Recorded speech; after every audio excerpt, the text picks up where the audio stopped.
उस दिन भी गलियां सुनसान थीं। तभी गली से एक फेरी वाली गुजरते हुए आवाज लगा रही थी, फांकी ले लो फांकी। जैसे ही आवाज नरेंद्र की बैठक के नजदीक आई तो उसे वो आवाज कुछ जानी पहचानी सी लगी।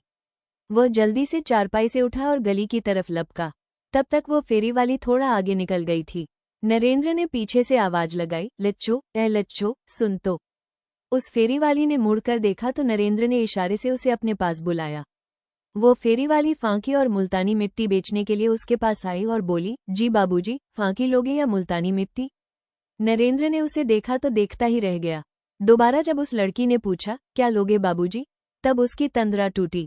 नरेंद्र ने पूछा, तुम लच्छो को जानती हो, वो भी यही काम करती है? उस लड़की ने मुस्कुरा कर कहा, लच्छो मेरी माँ है। नरेंद्र ने कहा, वो कहाँ रहती है? उस लड़की ने कहा, वो यहीं मेरे साथ रहती है। आपके गांव के स्कूल के पास ही हमारा डेरा है, हम वहीं रहते हैं। आज माँ पास वाले गांव में फेरी लगाने गई है। नरेंद्र ने उस लड़की को बैठक में बिठाया, ठंडा पानी पिलाया और उससे कहा कि कल वो अपनी माँ को साथ लेकर आए। तब उनका सामान भी खरीदेंगे और बातचीत भी करेंगे। अगले दिन वे माँ बेटी फेरी लगाते हुए नरेंद्र के घर पहुंची। उसने दोनों को बैठक में बिठाया, चाय पानी पिलाया। इसके बाद नरेंद्र ने लच्छो से पूछा, क्या हालचाल है तुम्हारा? लच्छो ने कहा, तुम देख ही रहे हो, जैसी हूँ बस ऐसी ही हूँ। तुम सुनाओ? नरेंद्र ने कहा, मैं बिल्कुल ठीक हूँ। अभी 2 साल पहले रिटायर हुआ हूँ। 2 बेटे हैं, दोनों सर्विस करते हैं। बेटी दामाद भी सर्विस में है। पत्नी छोटे बेटे के पास चंडीगढ़ गई है। मैं यहाँ इस घर की देखभाल करने के लिए।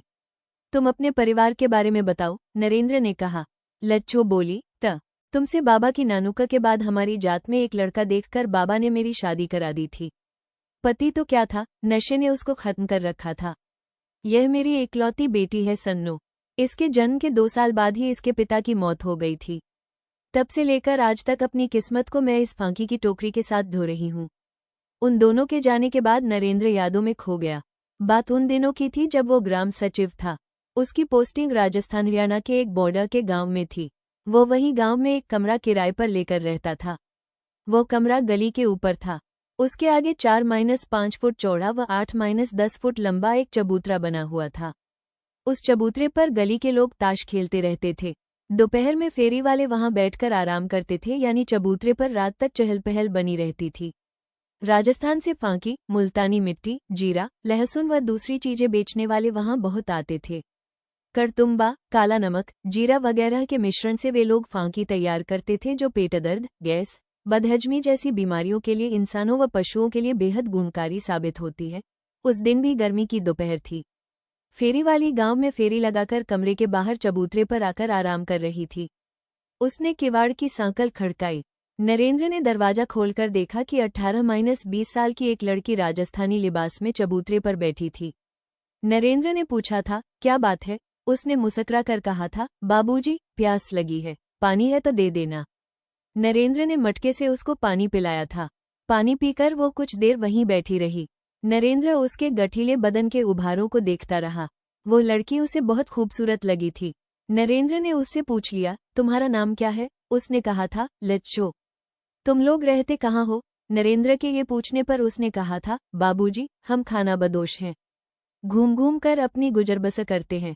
अब कई दिनों से यहीं गांव के बाहर डेरा है, पता नहीं कब तक यहाँ रह पाएंगे। समय बिताने के बहाने नरेंद्र लच्छो के साथ काफी देर तक बातें करता रहा था। अगले दिन फिर लच्छो चबूतरे पर आ गई। वे फिर बातचीत में मसरूफ हो गए। धीरे धीरे बातें मुलाकातों में बदलने लगी। लच्छो ने बाहर चबूतरे से कमरे के अंदर की चारपाई तक का सफर पूरा कर लिया था।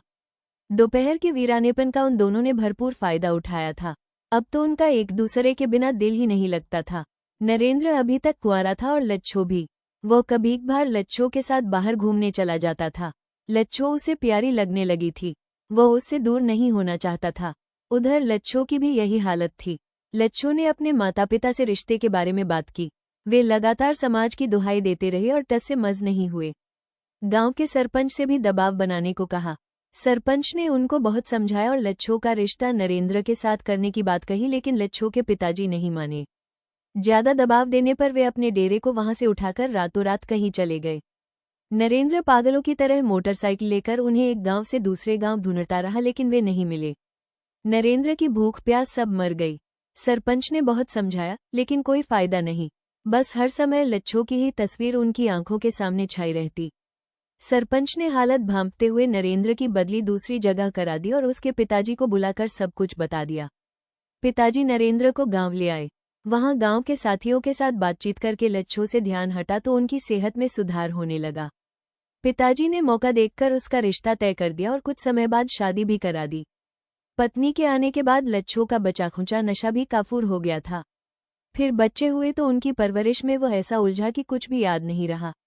आज 35 साल बाद सन्नो की आवाज ने, उसके रंगरूप ने नरेंद्र के मन में एक बार फिर लच्छो की याद ताज़ा कर दी। आज लच्छो से मिलकर नरेंद्र ने आंखों आंखों में कितने गिले शिकवे किए। लच्छो व सन्नो चलने लगी तो नरेंद्र ने कुछ रुपए लच्छो की मुट्ठी में टोकरी उठाते वक्त दबा दिए और जाते जाते ताकीद भी कर दी कि कभी भी किसी चीज की जरूरत हो तो बेधड़क आकर ले जाना या बता देना, वो चीज तुम तक पहुंच जाएगी। लच्छो का भी दिल भर आया था। आवाज निकल नहीं पा रही थी। उसने उसी प्यार भरी नजर से देखा जैसे वो पहले देखा करती थी। उसकी आंखें भर आई। उसने जैसे ही हाँ में सिर हिलाया, नरेंद्र की आंखों से भी आंसू बह निकले। वो अपने पहले की जिंदगी को दूर जाता देख रहा था और वो जा रही थी। Romantic story.